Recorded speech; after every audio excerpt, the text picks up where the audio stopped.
Assalamualaikum warahmatullahi wabarakatuh. Selamat datang kembali rekan-rekan di Hubble Connect kali ini. Uh, Hari ini saya udah ditemenin sama sahabat saya nih, Mas Erdi Pratama ya. Siap. Ya. Dari musim panen. Dari musim panen. Atau alias Harvest Moon. Wah, nantilah itu. Bahasa gaulnya Bahasa gitu gaulnya, ya. iya. Nah, jadi topik kita hari ini yaitu petani milenial. Nah, jadi kan kalau kita lihat nih sekarang nih ada pergeseran tren ya Mas Erdi ya. Jadi milenial ini kan kemarin-kemarin maunya jurusannya komunikasi, cita-cita jadi influencer gitu ya. Tapi ternyata di balik itu ada arus lain gitu loh. Ada milenial-milenial yang sebenarnya konkret nih kayaknya mau back to nature gitu loh atau back to farming gitu. Jadi gimana nih coba pengalamannya Mas Erdi nih? Ya kalau saya ya, jadi kan saya asalnya dari Surabaya nih Pak. Dari Surabaya, memang kalau di Surabaya itu kebanyakan siswanya, siswa SMA itu ya wajar lah memilih jurusan kalau nggak ke manajemen di UNER atau kalau teknik di ITS atau ya paling sering kedokteran tuh. Cuma saya juga bingung waktu itu. Kenapa saya itu terpikirnya adalah jurusan pertanian.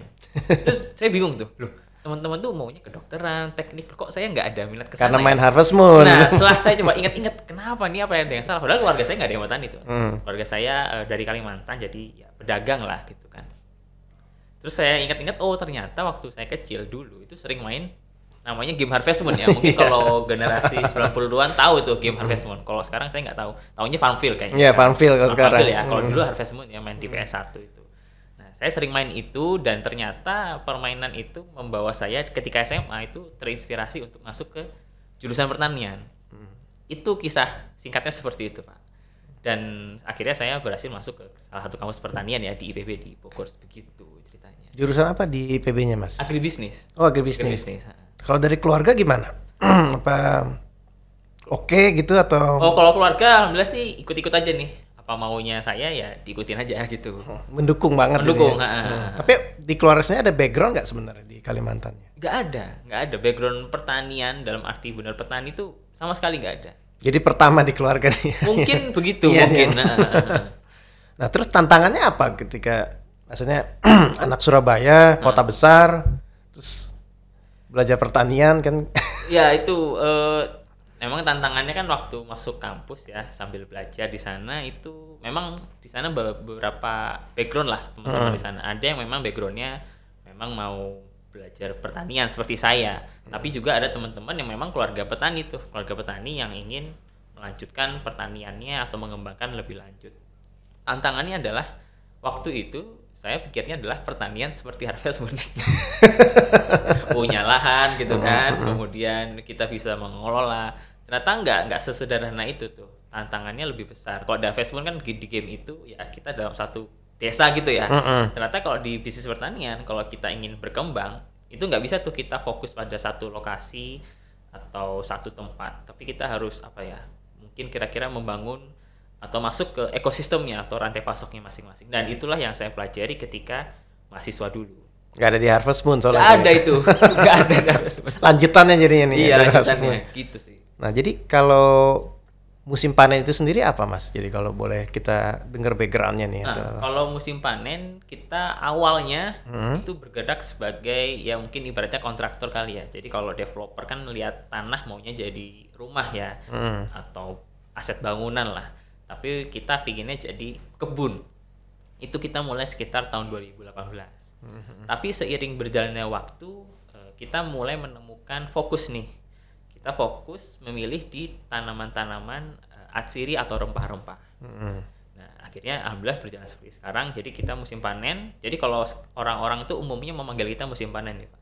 Cuma ada kekurangan dari nama itu. Memang sih namanya ya bagus lah ya, beberapa orang testimoninya seperti itu. Cuma ternyata bagi beberapa orang bahkan banyak itu lebih banyak yang merasa kesulitan mengingat nama itu. Kalau saya ketemu petani itu namanya bisa berubah jadi musim bersama. Loh, dari mana bersamanya? Musim bersama. Kalau ketemu orang pada umumnya ingatnya adalah musim mas gitu. Musim mas itu kalau nggak salah perusahaan sawit kalau nggak salah. Jadi oke. Jadi nggak apa-apa musim panen tetap dipertahankan. Cuma akhirnya kita sedikit twist namanya ya. Jadi musim panen tetap ada untuk bertemu dengan petani kita pakai nama musim panen. Tapi bertemu dengan klien, dengan buyer, di mana buyer kita rata-rata adalah perusahaan kimia atau kosmetik, kita pakai nama MP Natural. Oh, jadi supaya membedakan dari musim-musim yang lain Iya, ya. membedakan gitu kan. Karena kalau orang dengar musim panen, oh ini perusahaan tanda kutip memang pertanian gitu ya. Tapi enggak, kita kan klien kita adalah perusahaan kimia, kosmetik, bahkan farmasi. Jadi kita rubah MP natural. Naturalnya memang ini nama umum yang digunakan di sektor ini, MP-nya singkatan dari musim panen gitu. Nah, ini menarik nih Mas. Biasanya kalau kita ngomong pertanian nih, yang kita sebut sebagai klien itu kan perusahaan makanan. Makanan, minuman atau langsung ke konsumen gitu ya. Nah, tadi kan Mas Erdi baru nyebutin malah kliennya ini perusahaan kimia gitu dan perusahaan obat atau segala macam nih gimana gitu Mas? Iya iya. Nah, ini nih. Nah, ini yang menarik nih. di sini. Jadi kan jadi begini Mas Wira, bahwa pertanian secara umum memang dalam arti sempit ya, pemahaman kita adalah ya kita makan tuh, pangan ya. Tangan. Tetapi setelah saya belajar itu saya mencoba menyimpulkan atau membuat kesimpulan singkat lah bahwa pertanian itu di definisi saya ya, mungkin nggak ada di teori lain, itu adalah 7F Mas. 7F itu jadi intinya pertanian terdiri dari 7 bidang yang bisa saling terkoneksi dan semuanya awalnya F. Yang pertama itu food. Food itu pangan yang kita makan tuh, sayur-sayuran. Arti basicnya lah ya. Arti basicnya yang kita ya bertani kan. Kemudian kalau yang kedua feed itu pakan. Pakan ya. Manusia butuh makan, hewan juga butuh makan. Dan situ juga ada bisnisnya. Feed, kemudian yang ketiga adalah fuel, energi. Energi ini kan kalau pemerintah kita kan ada B30 ya dari minyak sawit. Kalau dulu zaman SBY Pak minyak jarak kalau nggak salah kan. Jadi bisa juga dari energi dari tanaman, atau kalau kita ingat arang kelapa, wood pellet, energi juga. Food, fuel, terus fiber. Fiber untuk serat ya, dari kapas nih. Dari kapas tanaman-tanaman yang menghasilkan serat untuk pakaian.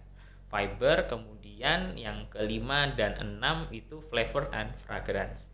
Kenapa saya jadikan satu? Karena flavor and fragrance ini biasanya memang satu lingkup. Tinggal beda penggunaannya aja. Flavor untuk perasa makanan, rempah-rempah, fragrance untuk wewangian. Biasanya dari minyak atsiri atau rempah-rempah juga. Baru yang terakhir farmasi.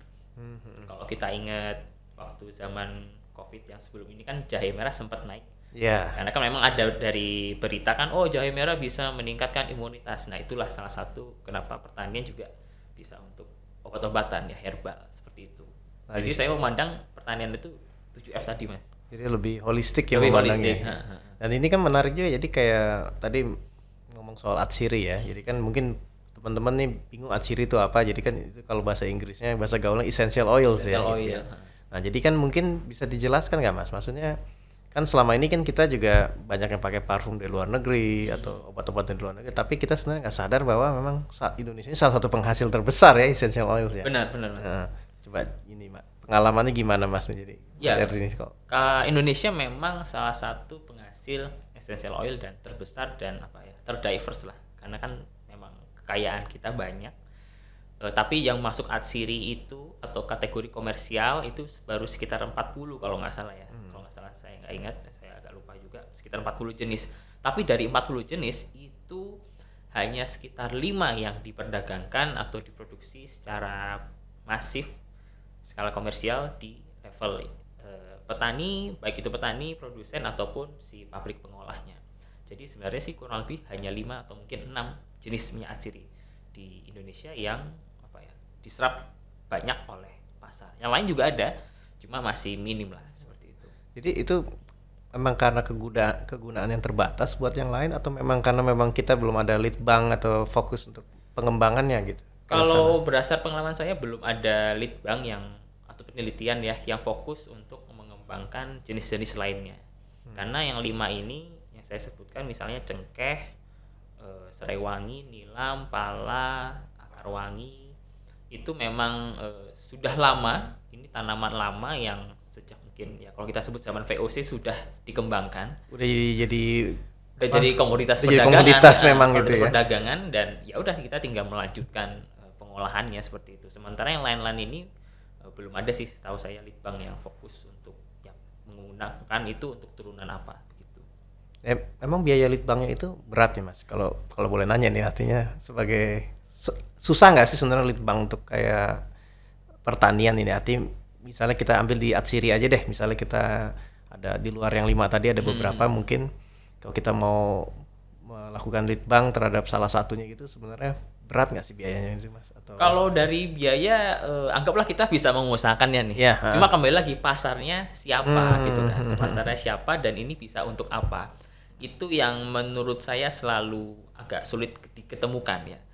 Kalau itu ketemu ya mau anggaran berapa, saya yakin baik itu swasta ataupun pihak BUMN misalnya akan mau lah untuk mendanai itu karena sudah kelihatan pasarnya bagaimana. Tapi kalau pasarnya belum terbentuk agak sulit masih gitu. jadi lead banknya itu sebenarnya nggak bisa komoditasnya aja ya, harus lead bank yang lebih menyeluruh ya. Benar, karena kan Keekonomiannya gitu. keekonomiannya ujungnya kan penggunaannya untuk Betul. apa? Untuk obat kah? Untuk perasa makanan kah? Untuk pewangian kah? Sementara kan di sisi pertanian ya kita tinggal produksi nih. Kan kalian yang menyerap. Silakan kalian tentukan ya pasarnya untuk apa. Kita tinggal produksi.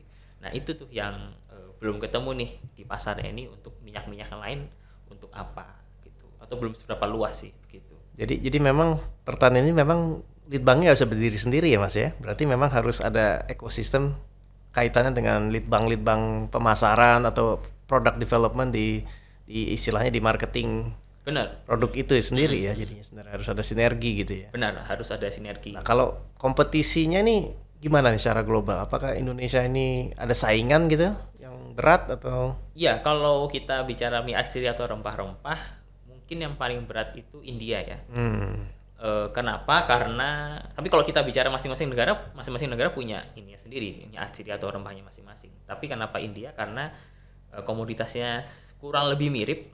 Biasanya apa yang ada di Indonesia ada juga di India. Di India ada, di Indonesia juga ada. Nah, tinggal bagaimana pengembangannya sih. Rasa pasti berbeda, aroma pasti kurang lebih berbeda.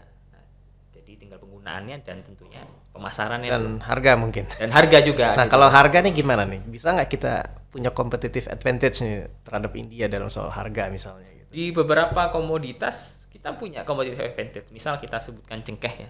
Cengkeh itu penguasa 60% market dunia, cengkeh dan turunannya itu Indonesia. Jadi di cengkeh kita punya kompetitif gitu kan. Di Serewangi kita punya kompetitif. Kalau di Serewangi saingan kita nggak cuma India tapi ada Cina juga. Gitu. Jadi di dua komoditas ini pala pokoknya 5 tadi itu kita punya kompetitif. Kita punya ya. Karena memang dari sisi tadi ya kualitas. Jadi meskipun harganya agak mahal dikit nggak apa-apa gitu. Karena kualitasnya memang worth it ya untuk Memang worth it gitu. Sudah digunakan secara luas. Nah, kalau kayak di India itu sendiri ada nggak lead banknya juga selain 5 yang komoditas ini mereka juga ngembangin gitu. Apa ada nggak bisa kita contek gitu atau kita Nah, tiru? ini yang menarik tuh. Jadi kalau kita bicara misalnya salah satu itu minyak nilam ya, yang cukup banyak digunakan di industri wewangian. Nilam itu memang 80% kalau nggak salah itu penghasilnya Indonesia. Tapi apakah India diam-diam saja? Enggak, dia mencoba. Waktu itu saya pernah dengar di acara seminar internasional di Bali itu. India mencoba menanam nilam di negaranya. Dan kalau itu berhasil, dan kita nggak ngapa-ngapain, 80%-nya turun nih. bisa aja turun tuh gitu kan.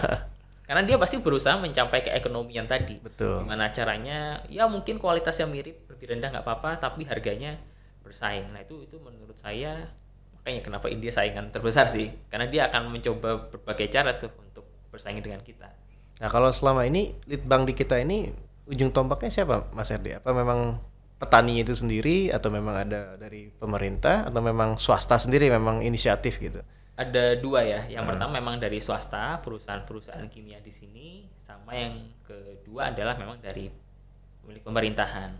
Tetapi menurut saya memang ujung tombaknya adalah swasta tadi. Karena yang lebih mengerti pasar adalah swasta. Bisa saja kita di misalnya lembaga pemerintahan penelitian, minyak ini kadarnya lebih tinggi atau lebih harum atau lebih apa. Cuma kalau pasarnya nggak suka kan ujung-ujungnya percuma juga. Yang ngerti jualan yang sana kan sama sini gitu. Gitu sih. Jadi memang harus connect tuh Mas antara lead bank baik itu pemerintah ataupun si swasta dan pasar tadi ya. Begitu. Nah, sekarang kalau menurut Mas Herdi ini kan banyak teman-teman nih kayaknya udah mulai tertarik ya, artinya korban-korban Harvest Moon yang lain nih misalnya gitu ya. Jadi sebenarnya tantangannya apa sebenarnya bukan tantangan ya, mungkin bagaimana sebenarnya untuk bisa lebih banyak menarik lagi nih orang-orang yang mungkin artinya selama ini kan mungkin kita diajarinnya kan selesai kuliah cari kerja yang mapan. Artinya kan semua orang mau pindah ke kota gitu kan, tinggal di klaster yang bagus gitu kan segala macam. Tapi kan kalau kita lihat kan trennya kan kesempatan itu kan peluang ada di mana aja ya gitu. Bahkan sebenarnya kan agak kita nih fokusnya ke kota nih karena lupa Indonesia ini kan sebenarnya sebagai potensi agribisnisnya ini luar biasa gitu ya. Nah, jadi gimana gitu kalau menurut Mas Erdi nih supaya bisa menarik nih orang-orang supaya awareness-nya nih ternyata gitu apa sekarang Harvest Moon itu harus wajib itu jadi kurikulum di sekolah gitu atau wajib main farm field gitu semua gitu.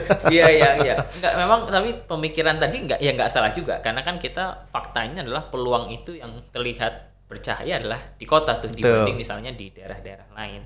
Cuma memang saya lihat sih ada tren ya di anak-anak muda untuk ya udah deh kita kembali ke ke desa. Kembali ke desa ini kan definisinya paling nggak ada dua lah. Memang dia orang desa yang belajar di kota kemudian kembali membangun misalnya, atau yang orang kota memang tergerak nih untuk ke desa membangun entah mungkin kampung halaman orang tuanya atau saudaranya. Dan saya rasa tren itu mulai muncul. Tinggal gimana caranya di desa ini infrastrukturnya cukup mateng nih, Mas. Karena kan ya butuh internet kita butuh kan. internet lah. Iya, kalau nggak mau pindah nih nggak ada internet. Iya, sekarang ya tren WFA kan sudah di mana-mana nih, bahkan selain WFA kan naik level tuh WFA from anywhere kan. Artinya di mana aja bisa. Selama bos nggak tahu.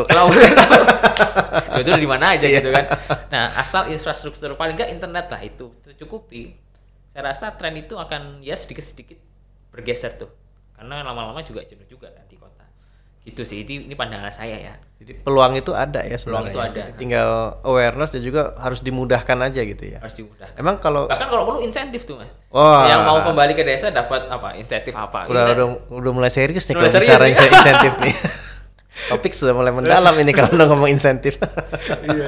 Nah, jadi tapi kalau pengalaman Mas Erdi sendiri ya waktu artinya ketika lulus dari IPB terus harus memulai usaha nih artinya benar-benar orang kota nih, anak kota gitu ya. Memang kuliah sih IPB, tapi kan kuliah dan praktek ini dua hal yang berbeda nih ya. Ketika akhirnya selesai kuliah nih kan pasti kan ada aja tawaran kan untuk kerja di kantoran di kota kan, meskipun jurusannya agri kan banyak kan dia memang lulusan yang tekniknya apa, jurusan apa tetap kerjanya di kota sebagai apapun gitu ya. Nah, gimana tuh pengalamannya itu sampai kecemplung benar-benar gitu. Apa tantangannya gitu dan apa kira-kira yang jadi bisa dipegang jadi motivasinya gitu untuk konsisten di situ gitu. Ya jadi waktu mau lulus tuh saya realistis aja nih kalau mau waktu itu sebetulnya skripsinya adalah tentang Mia Atsiri. Jadi waktu itu saya sudah menentukan realistis. Kalau kerja saya maunya kerja di terkait Atsiri dan turunannya karena sudah terlanjur nyemplung di skripsi kan gitu. Terlanjur riset kan. Supaya inilah paling nggak ada bahan buat jualan kan. Nggak sia-sia gitu. Sia-sia gitu loh. Atau kalau mau usaha di bidang Atsiri juga gitu. Dan ternyata yang datang duluan adalah peluang untuk usaha tadi. Jadi saya dapat koneksi. Mas Adi itu ada lahan di Bogor untuk mau nggak dikelola ditanamin maunya Serengwangi. Oh ternyata Serengwangi tanaman Atsiri. Ya udah akhirnya saya ambil peluang itu. Nah begitu. Pertanyaannya adalah kenapa saya ambil peluang itu kan? Karena jawabannya sederhana Mas. Karena saya nggak tahu resikonya. Masih naif gitu ya. Kalau polos-polos lugu gitu. Iya kan waktu itu baru lulus tuh. Jadi kalau orang mungkin tahu resikonya gitu kan, mungkin akan berpikir inilah berkali-kali tuh. Memang waktu kuliah saya diajarin apa tuh resiko gitu kan. Cuma kan resiko tuh ada yang terukur dan tidak terukur ya. Ternyata lebih banyak yang tidak terukur tuh. Bingung alat ukurnya pakai apa. Tapi ya tadi karena sudah memang dari situ saya niatnya adalah usaha di bidang Atsiri. Kemudian meskipun tidak tahu resikonya ya saya hadapi aja bersama tim dan rekan-rekan ya. Dan alhamdulillah masih berjalan sampai sekarang. Waktu itu tantangan terbesarnya apa Mas ketika terjun situ? Apakah peraturan atau misalnya istilahnya manajemen sumber daya manusianya atau memang iklim alam atau memang pasar atau yang kedua tadi yang terkait SDM lah ya, SDM. Kita kan SDM. Di teorinya adalah kita ke desa membangun petani. Ternyata petaninya nolak kita. Iya, malah kita agak sempat sedikit musuhan lah sama warga lokal kan, kita dikira kita pendatang terus mau ngapain, mau jajah atau gimana kan. Tapi ya itulah resiko yang memang kita nggak ketahui kalau kita nggak datang langsung terjun ke lapangan. Jadi memang awal-awal sempat ada kendala SDM. Tapi ya namanya kita mau membangun di sana, akhirnya pelan-pelan ya masalah itu terpecahkan dan masyarakat ikutlah seperti itu kurang lebih. Jadi memang di pertanian, apalagi kalau kita orang luar, SDM sih paling utama tuh. Jadi bukan cuma artinya membagi pengetahuan ya sama mereka supaya upgrade skill mereka, tapi juga untuk bisa diterima ya, didengar dari awalnya gitu ya. Itu yang agak ya perlu inilah kesabaran. Wah, kalau udah bisa begitu udah siap nyalek nih kayaknya. Partai Gelora nih Mas. Banyak membuka ruang untuk kaum muda yang sangat ini profesional yang bertalenta untuk join. Nah, jadi kalau dari situ juga selain tantangannya itu juga yang terberat tadi SDM. Nah, terus pengalaman unik apa gitu yang artinya kan selama betapa banyak pengorbanan, ya artinya keringat, darah gitu, air mata gitu, tapi kan pasti ada momen-momen yang bikin kayak di saat-saat itu kayak wah ini memang track saya nih, memang ini di situ gitu. Yang bikin jadi kan artinya kan ada aja orang nyemplung nih, kecemplung apa ya gini, tapi kan ada saatnya mungkin udah dah gitu.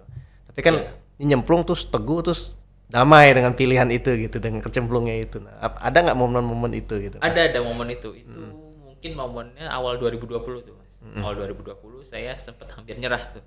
Hampir nyerah karena pusing tadi ngadepin masalah itu.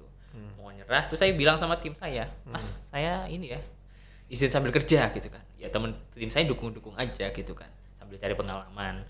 Karena saat itu saya menghitung kalau ini diteruskan ya saya nggak dapat gaji tuh kurang lebih gitu kan. Makan apa? Akhirnya saya putuskan tuh Januari sampai Maret sebelum pandemi ya. Itu saya fokus cari kerja Mas. Saya fokus cari kerja, masih sama niatnya adalah ke perusahaan yang berkaitan dengan atsiri. Sampai akhirnya ternyata yang paling jauh adalah perusahaan saya bukan diterima. Seleksinya paling jauh adalah perusahaan atsiri yang paling besar di dunia gitu. Sedunia tuh ada perusahaan Swiss kalau nggak salah. Swiss. Saya sudah sampai wawancara di direktur regional kalau nggak salah, tapi waktu itu agak aneh wawancaranya. Kan online tuh, pakai semacam platform online bukan Zoom tapi susah dia pokoknya connect-nya. Suaranya ada, videonya nggak ada, videonya ada, suara nggak ada gitu kan. Akhirnya nelpon langsung tuh via bukan WhatsApp ya, langsung nelpon gitu kan. Nelpon jarak jauh dari Singapura kan, sinyalnya kecil, suaranya kecil. Akhirnya yang inilah kayaknya kacau lah wawancaranya, dan disitulah saya gagal.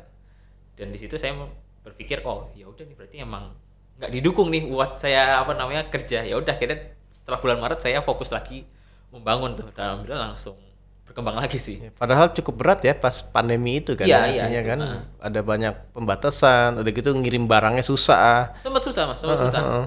Akhirnya harus pakai surat apalah itu gitu sih, sempat susah itu. Tapi ini ya, jadi kalau ngeliat teman-teman sendiri banyak gak yang magang juga di tempatnya Mas Erdi gitu? Banyak, rata-rata yang magang di kita ya dari IPB ya, dan beberapa yang dari magang bisa kita rekrut tuh kalau memang sesuai dengan visi kita, kerjanya bagaimana. Jadi minatnya memang udah mulai ada ya sebenarnya? Ada. Bahkan minatnya dari kalau orang mahasiswa mau magang itu kan, yang pertama kan ya, pokoknya saya magang aja deh, yang penting dapat sesuai dengan SKS gitu kan. Tapi ada yang memang magang, memang Mas saya tertarik di minyak atsiri, dan itu ada kemarin di batch tahun lalu ya. Ada yang memang dia, iya Mas, kenapa saya mau magang, karena saya memang tertarik di minyak atsiri. Itu dulu kayaknya jarang-jarang deh ada yang seperti itu tuh. Rata-rata yang tadi asal tugas aja. Tapi ada nih mulai gelombang angkatan yang memang sudah spesifik nih. Oh saya minat di sini, saya minat di situ. Jadi sebelum magang pun mereka sebenarnya udah mempelajari ya sebenarnya apa yang sebenarnya bikin mereka tertarik gitu. Nah ini kan kita lihat juga artinya kan kalau rekan-rekan menyaksikan nih, artinya kan image-nya petani kan dulu kan gimana gitu ya, artinya kan kita ini kadang-kadang suka korban romantisme gitu. Kadang-kadang romantismenya juga bukan romantisme yang benar, kadang romantisme yang udah dibangun ratusan tahun kolonial nih kan. Kalau orang kolonial nih kan, orang penjajah kalau ngelihat orang yang dijajah kan romantismenya begitu kan. Petani ini dia Tuhan tanah kan gitu ya. Nah, tapi kan kalau kita lihat sekarang nih petani modern nih seperti Mas Erdi nih. Ini gaul gitu kan, kemana-mana aja fakir wifi juga, nyari wifi. Di kebun gak ada wifi soalnya. Kemana wifi susah juga tuh, handphone satelit ntar jadinya. Nah tapi artinya kalau kita lihat bagaimana Mas Erdi menurutnya kurang apa lagi yang harus digalakin soal awareness ini loh, supaya orang, maksudnya yang muda-mudaan juga ngeliat bahwa nggak harus semua jadi influencer atau YouTuber gitu loh. Jadinya jadi petani juga sebenarnya oke gitu, bisa. Dan sebenarnya di petani ini juga arti bertani ini bukan nggak seperti di bayangan kita nih, arti bertani nanam padi gitu kan, atau nanam jagung, jadi hanya sekedar istilahnya tadi F-nya cuma nyampe F1, F2 lah gitu ya. F2. Nah, ternyata ada 5F lagi nih 5F yang artinya sebenarnya ceruknya itu banyak, dan sebenarnya juga artinya banyak membutuhkan inovasi dan apa, dan juga mungkin cuannya juga beda nih gitu dengan yang 1, 2 ini gitu. Mungkin ini bahwa perlu saya sampaikan, bertani di kebun itu adalah hanya salah satu dari kegiatan bisnis pertanian ya. Ada beberapa aktivitas lain setelah kita produksi, kita menjual produknya. Setelah menjual produknya yang mungkin masih bahan mentah, diolah. Setelah diolah perlu dikasih brand mungkin atau bagaimana. Nah, itu baru dijual ke konsumen akhir. Jadi memang partnya banyak nih. Ada yang memang menanam, ada yang produksi atau mengolah setengah jadi, ada yang mengemas dan menjual. Nah, teman-teman mungkin belum melihat nih definisi atau kegiatan pertanian yang sebelah sini, yang masih yang di depannya aja. Di depannya aja. Jadi kalau kita lihat yang di ujung-ujungnya nih, ternyata produknya keren-keren loh. Misalnya produk kosmetik. Sekarang lagi tren produk kosmetik alami ya, natural gitu kan. Itu kan bahan-bahan bakunya adalah bahan-bahan dari pertanian. Gitu. Gak masalah Anda misalnya mulai masuk tanda kutip dunia pertanian dari jualan produk kosmetik alami gitu. Nanti kan lama-lama perusahaan berkembang atau usaha berkembang, mau nggak mau akan menyentuh petani juga. Oh iya, supaya bahannya lebih berkualitas, saya harus misalnya bekerja sama dengan petani. Ujung-ujungnya bertani juga. Nah, mungkin itu nih awareness yang perlu dibangun di teman-teman, bahwa bertani menanam itu hanyalah salah satu dari kegiatan bertani. Apakah masuknya harus dari sana? Belum tentu. Carilah yang paling cocok dengan diri masing-masing gitu sih. Jadi selalu ada peran buat semua orang di situ. Selalu ada peran. Jadi saya sendiri juga pengalaman dulu waktu SMA kan pernah dikirim latihan tim rugby ke Jepang ya. Jadi ditaruh di desa gitu istilahnya, kalau hitungannya dia sih udah desa gitu, tapi aspalnya mulus gitu, jalan ini listriknya jalan gitu. Nah, terus kita itu nginep di asrama yang punya perkebunan apel. Jadi itu pas masa panen kan, jadi kita setiap hari ngeliatin orang panen apel. Jadi saya paling inget banget karena kita masih SMA gitu kan, jadi kan masih begitulah ya gitu. Jadi ketika ngeliat kok yang anak-anak muda nih, yang orang-orang datang buat, jadi istilahnya kan kayak pekerja musiman mungkin untuk panen ya. Kok datangnya pakai mobil keren semua gitu lah. Wih, iya, Mitsubishi ini, wah Lancer yang baru, yang Evolution, wah udah pakai Subaru ini, udah pakai, kok keren-keren semua gitu. Padahal cuman matikin apel. Baju juga lusuh kan kayak gitu ya. Dan itu juga selain dikirim juga di depan asrama itu selalu ada kayak istilahnya 2 drum besar isinya apel buat semua orang ambil aja gitu. Jadi kita lihat bahwa makmur gitu ya. Dari situ itu pengalaman berkesan sebenarnya buat saya, karena kan sebagai orang kota nih kan, itu dia tadi kan potretnya pertanian ini masih romantisme masa lalu nih, kolonial gitu ya, gak belum milenial gitu. Tiba-tiba petisi baru ngeliat, oh ternyata petani itu tidak harus identik dengan gambaran sebelumnya ada di kepala saya gitu. Ini suatu gambaran berbeda gitu. Jadi setelah itu senang saya kalau nonton kayak dokumenter soal petani, terutama petani di Jepang, di Eropa, yang kayaknya kok bertani itu kayak agak cool gitu ya. Kayak lahannya nggak besar tapi kok sangat efisien tuh, sangat, dan artinya produktivitas sangat tinggi dan kualitas sangat tinggi gitu. Jadi ngelihat yang kayak Mas Erdi ini juga ini kebuka lagi nih kan, bukan cuma makanan, bahkan minyak pun bisa. Dan minyaknya ini juga bukan cuma minyak buat makanan, buat pewangi, tapi kan sampai ke obat, ke kimia. Dan tadi kan Mas Meri juga bilang bisa sampai buat obat nyamuk, segala bug repellent segala macam ya. Jadi itu kan menggantikan kimia sebenarnya kan, jadi lebih alami gitu ya. Menggantikan yang sintetik ya, menggantikan sintetik dengan yang kimia juga sebenarnya, tapi berbahan dasar tadi tanaman alami begitu. Nah itu ada problem nggak Mas? Nanti dalam arti sertifikasi misalnya untuk supaya standarnya diterima atau hal-hal seperti itu, misal BP POM atau segala macam itu. Ada sertifikasi lah, atau bukan sertifikasi, standar kali ya. Jadi di level produksi minyak itu memang ada SNI ya, standar nasional Indonesia. Tapi selain SNI, masing-masing buyer punya standarnya masing-masing tuh. Tapi biasanya sih di atas SNI atau setara. Itu kalau di level bahan baku. Tapi kalau di level produk akhir memang iya ada BPOM. Terkadang kalau produk yang kita gunakan di tubuh itu BPOM. Tapi kalau produk yang berkaitan dengan higienis, misalnya hand sanitizer itu masuknya ke Kemenkes. Jadi itu 2 izin yang harus diurus. Misalnya kita masuk ke penjualan produk akhir tadi, begitu. Susah nggak ngurusnya Mas? Oh, Mulai mendalam ini ternyata. relatif ya, karena kalau misalnya kita bicara BPOM deh. BPOM itu setiap wilayah kan ada masing-masing. Setiap wilayah itu antriannya beda-beda gitu. Saya pernah dengar ada temen ngurus di Aceh, itu rekornya dari dokumen lengkap tuh 3 hari. Waduh. Padahal standar tuh kalau nggak salah 3 bulan. Iya. Ya itu Dengar-dengar begitu. Dengar begitu gitu kan. Dia 3 hari bisa keluar lah atau disetujuin langsung ACC lah gitu kan. Jadi kalau BPOM sih memang tergantung wilayah sih. Jadi semakin wilayahnya antrian yang nggak banyak, semakin cepat gitu. Sebenarnya kalau semakin banyak milenial bertani, harusnya antri makin cepat ya. Karena milenial sekarang kritis-kritis kan. Iya. Dikit-dikit viral langsung ya kan. Viral langsung. Langsung keluar videonya gitu viral. Ini 3 bulan nggak keluar gitu, izin saya gitu atau gimana. Bener. Nah jadi kalau kita lihat kan jadi hal-hal seperti ini yang kayak ngurus surat-surat, ngurus izin, terus gimana caranya dagang gitu. Itu dapat nggak sih ilmu itu kalau kita sekolah gitu di kampus itu? Atau memang harus ada revisi nih terhadap kurikulum kita nih supaya artinya kalau memang ada milenial tertarik nih juga siap juga kecemplung gitu artinya. Gitu. Oh iya. Mungkin kayak gini ya. Sebenarnya kita dapat nih dari kampus nih. Cuma kita nggak tahu ini untuk apa. Dan kita baru tahu ini untuk apa atau digunakan. Oh pakai yang ini loh. Itu waktu ya sudah terjun. Gitu. Saya baru sadar seperti itu sih. Waktu kuliah kita belajar buat apa sih gitu kan. Yang penting nilainya sesuai inilah standar gitu kan. Tetapi kita baru sadar nih waktu di dunia kerja atau dunia usaha. Oh harusnya pakai yang ini nih, teori yang ini atau rumus yang ini. Nah itu ini sih apa namanya.